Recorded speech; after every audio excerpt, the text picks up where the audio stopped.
Hi guys, welcome back. So today we are going to be talking about safety upgrades / changes I have made since living in the van. So I have talked about a ton of different safety items I've used in every single rig that I have lived in, but this van is a little bit different, mostly because of the way it drives, the smaller space, the fact that I'm cooking inside the van more, etc.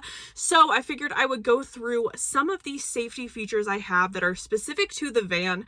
Now, I know there are a ton out there, and I know people love to leave them in the comments, so go ahead and leave your suggestions below, but I'm not going to go over things like fix a flat or a tire inflator or a battery jumpstart pack or anything like that, just because those have been mentioned in my videos before, and I feel like those have been mentioned on tons of people's channels so many times. So I am just going to go ahead and mention the ones that are different, that I have not mentioned as much before or in a safety capacity, so you guys can see what I have been doing inside the van. So one of the first safety upgrades I made when getting this van is traction boards for the van. So if you guys don't know what traction boards are, they're basically like recovery gear, but this van is not all-wheel drive. It is rear-wheel drive, and it is the first rear-wheel drive vehicle I have ever actually owned. And driving a two-wheel drive vehicle is already different, but when it is just rear wheel and I don't have a lot of weight in the back, even though it looks like I have a lot of stuff back there all the time, it is not very heavy in the grand scheme of things. It is so much easier to get stuck and kind of get in precarious situations. So I have recovery boards. I did not opt for the full-size recovery boards like a lot of people have, because I wanted to be able to store them inside the van without having to mount them on a roof rack or on a back rack or a ladder or something like that. So what I did instead was I got the second pair of recovery equipment, and they're kind of like the same thing, only they have a little bit different type of traction and they roll up to extend a little bit longer. So I have the option of either putting these under all four tires, having the recovery boards strategically placed, or I can stack them on top of each other. And I also use the recovery boards to level the van, so I don't have to carry around leveling blocks as much either. It just saves some space, and it also makes me feel good about having some recovery gear inside of the van. Also with these, I think it's an honorable mention. Obviously, you should probably always have a shovel with you. I'm not going to list a shovel as the full item, but obviously if you are stuck in sand, mud, snow, etc., it's much easier to use these boards with a shovel, so you can actually like get them in the correct position. But I do think having some sort of recovery gear is super important. So the next item I'm going to talk about is actually my EcoFlow Delta 2 and my alternator charger for that Delta 2. As you guys probably saw in a previous video that I did that it showed you the installation process and all of the pros and cons, EcoFlow had sent me their newest alternator charger and the Delta 2. And the reason I'm listing this as a safety piece and not just a power station in general is because this Delta 2 with the alternator charger circumvents the need to actually have to rely on the solar. Today, is it a sunny day? That's great. But if something were to happen at night or while I am driving and out doing errands, or if I break it down without cell phone service at night, I can continue to charge the Delta 2 to have power to a power station even at night, so I can plug in my Starlink to be able to call for help. I can have lights, I can have everything run in the van just like I need to, even if the van is broken down while I wait for help. I also love that with this combination, the Delta 2 has the ability to reverse charge my vehicle's battery. Say my jump pack was dead, I could actually set the Delta 2 to reverse charge back to my vehicle's battery to be able to charge up my vehicle's battery to be able to get my vehicle up and going.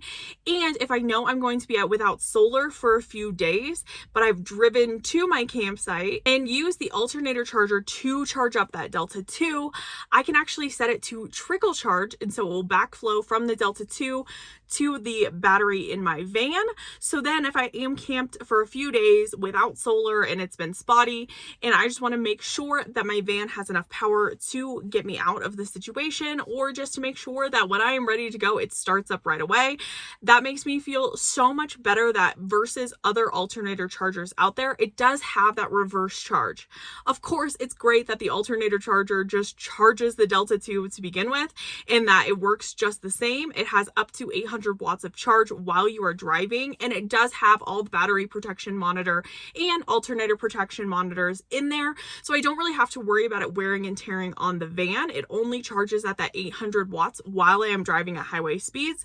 So in case I forgot to plug anything in, or I forgot that I had fans plugged in and pulling power, or it was a cloudy day, I am making sure I'm getting the full charge on my Delta 2 on my way into camp. So I just want to thank EcoFlow for sending me that and showing that to my followers. I will leave all of the discounts for EcoFlow products below. There are some pretty cool deals until the end of June, so make sure you take advantage of those and go back and watch the dedicated video if you guys want to know more. So the next change I made was actually switching over to an induction cooktop. So I've eliminated propane from the van, so I cook a lot more inside now that I am in the van, and obviously the van is a small space, and so I want to make sure that things don't get knocked over and that propane isn't flowing and that things aren't vented properly. So I actually have just switched over to an induction cooktop. I can run this off the Delta 2, and it just makes sure that things are a little safer while I am cooking inside the van.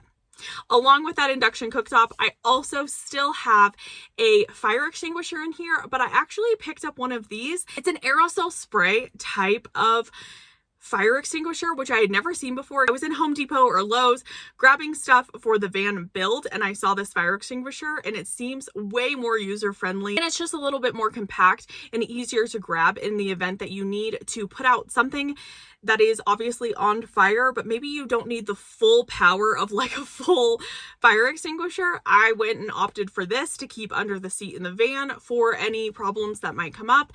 Even though I've switched to the induction, there's still always an issue of fire anytime you are living in a vehicle or in your engine or anywhere else. So I just always make sure for fire safety's sake that we have an extinguisher. And I mentioned it before and I will mention it again.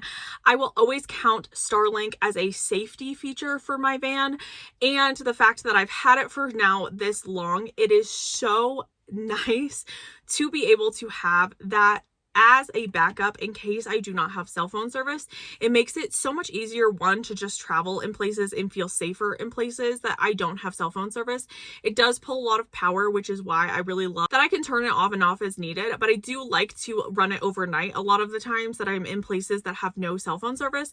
So in the event that I do need help, or Pippa has a medical emergency or something like that, I can just plug it in and Google something really quick. I do like about Starlink, I can turn it on and off month to month. So like in the summer, I know that I'm going to be in places a lot more often that don't have any cell phone service, so I can keep it turned on then. But say I am taking a break in the winter down in the desert, and I know there is an abundance of cell phone service down there, and I really don't need the Starlink all the time, I can actually just pause the subscription and don't have to pay for it for those months.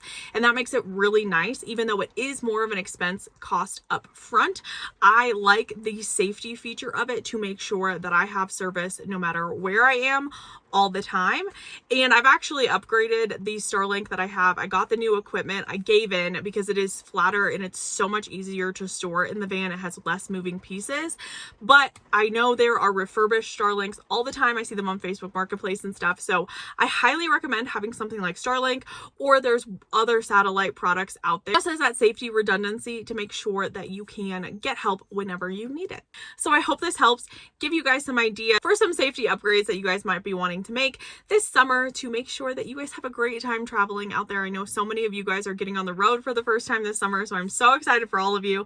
So I will make sure that everything is linked down below, including the EcoFlow products if you guys want to take advantage of that deal. And I will see you guys on the next one. Bye!